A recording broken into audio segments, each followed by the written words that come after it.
వండెడు వాడిని కవిని వైద్యుని మంత్రిని తంత్రవాదిని కొండెము చెప్పు వాని రిపుకోడిన వాని మహాధనేశునిన్ మండలమేలు వాని తన మర్మ మెరిగిన వాడిని ఎన్నడును ఖండిత చేయకూడదట గండము భత్తు వివేకభూషణ.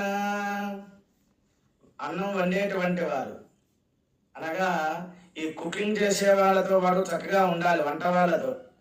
లేకపోతే ఉప్పు కారాలు ఎక్కువ వేస్తారు, రోగాలు వస్తూ ఉంటాయి. కవి గారితో కూడా మంచిగా ఉండాలి. ఆయన చెప్పేటువంటి ఆ పదాలు శుద్ధమా అశుద్ధమా అనేది కూడా మనకి తెలియదు. వైద్యుడితో కూడా మిత్రత్వంగా ఉండాలి. లేకపోతే విషం ఇస్తే రోగం పోదు, శరీరమే పోతుంది అన్నమాట. మంత్రి గారితో కూడా మంచిగా ఉండాలి.